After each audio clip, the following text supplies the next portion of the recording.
নমস্কার, জয় শ্রী গণেশ। স্বাগতম আপনাদের প্রত্যেককে আজকের বিশেষ পর্বের অনুষ্ঠানে। আজকে মূলত আমরা যে রাশিটিকে নিয়ে কথা বলবো, রাশিটি হলো মীন। মীন অর্থাৎ পাইসেস। একটা তো টপিক আছেই আজকের আলোচনার, সেটা তো অবশ্যই আপনাদের সাথে শেয়ার করব। তবে তার সাথে সাথে আপনাদের একটা কথা বলতে চাই, খুব দায়িত্ব নিয়ে বলতে চাই। মীন রাশি অর্থাৎ পাইসেসের জীবনচক্রে কয়েকটি বিষয় সাধারণত ঘটবেই। যেমন দেখবেন, পাইসেস বা মীন সবসময় এমপ্যাথেটিক হয়, মানে সমানুভূতিশীল।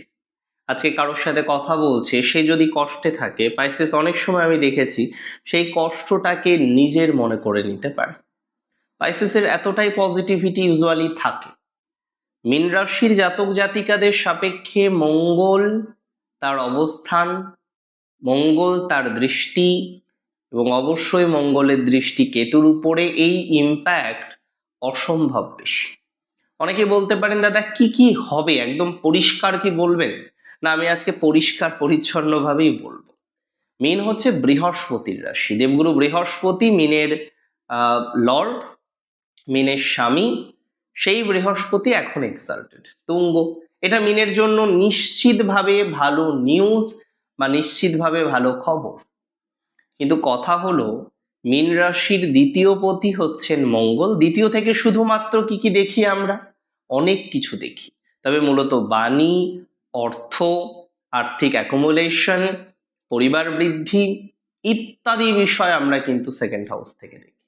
আরেকটি হাউস আছে যার অধিপতি হচ্ছে মঙ্গল, সেটি হলো নবম। নবম হচ্ছে ভাগ্যস্থান, আমাদের ভাগ্য বা ডেস্টিনি, আমাদের লং ট্রাভেল, আমাদের হায়ার এডুকেশন, ইভেন আমাদের ডিএনএ বা পিতা আমরা নাইন্থ হাউস থেকে দেখি। এখন এই দুই ঘরের স্বামী যে হচ্ছেন মঙ্গল, সেই মঙ্গল অবস্থান করবে আপনার রাশি সাপেক্ষে তৃতীয়।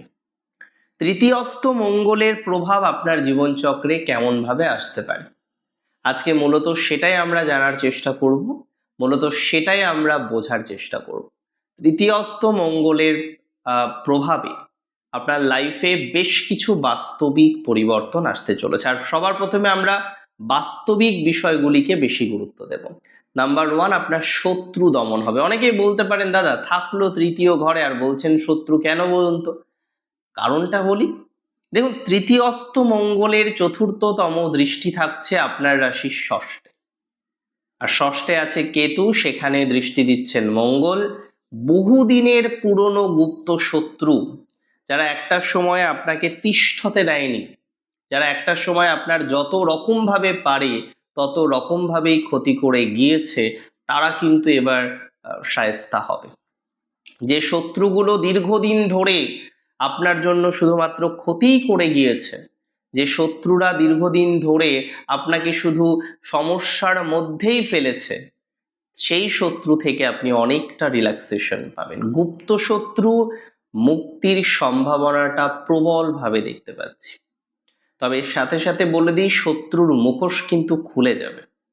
কে শত্রুতা করতো এতদিন, কে আপনার ক্ষতি করেছে, এবং এমন কিছু মানুষ এই সময়ে সামনে আসতে পারে, এমন কিছু মানুষের নাম সামনে আসতে পারে, আপনি হয়তো আঁতকে উঠবেন যে এই মানুষটি শত্রুতা করলো, শেষে এই মানুষটি এত বেশি ক্ষতি করলো। এই রকম একটা ভাবনা চিন্তাও তৈরি হতে পারে আপনার। তবে আমি জানিয়ে রাখি, মীন রাশির শুধু শত্রু নয়, ঋণ থেকে অনেকটা মুক্তি লাভের সম্ভাবনা তৈরি হচ্ছে। ষষ্ঠ থেকে রোগ, ঋণ, শত্রু ইত্যাদি বিষয়ও আমরা দেখি। অর্থাৎ যে সমস্ত জাতক জাতিকারা তারা ঋণ নিয়ে পড়েছেন বিপাকে, ঋণ নিয়ে পড়েছেন যন্ত্রণায়, ঋণ নেওয়ার পর সেই জায়গা থেকে বেরোতে পারছেন না, ঋণ নেওয়ার পর সেই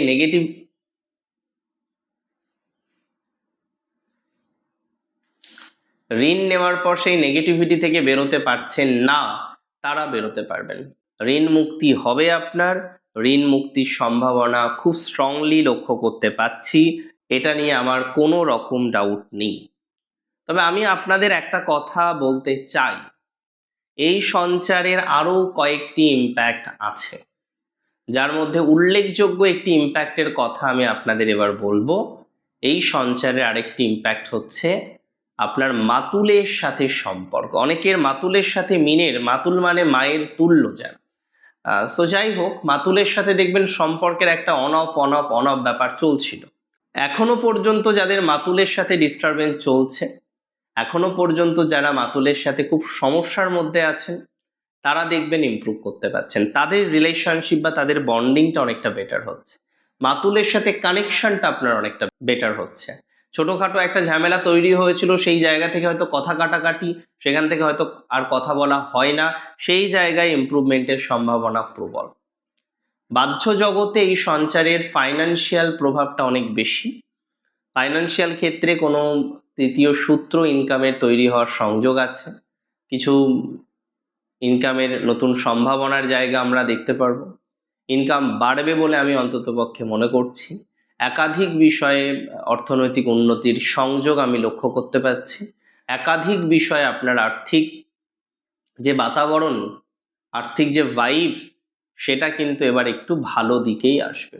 অর্থাৎ একাধিক ম্যাটারে, একাধিক বিষয়ে অর্থনৈতিক জায়গাটা আপনার জন্য কিন্তু মোস্টলি ইমপ্রুভমেন্ট হবে, মোস্টলি ডেভেলপড হবে বলে আমি অন্তত পক্ষে মনে করি। তবে অনেক মিন আছেন, তারা মনোজগতে না অনেক রকম প্রভাব পাবেন। নাম্বার ওয়ান, আপনার কনফিডেন্স বাড়বে। বহু মিন রাশি না কনফিডেন্স লেস হয়ে গেলেন। কেন কনফিডেন্স নেই?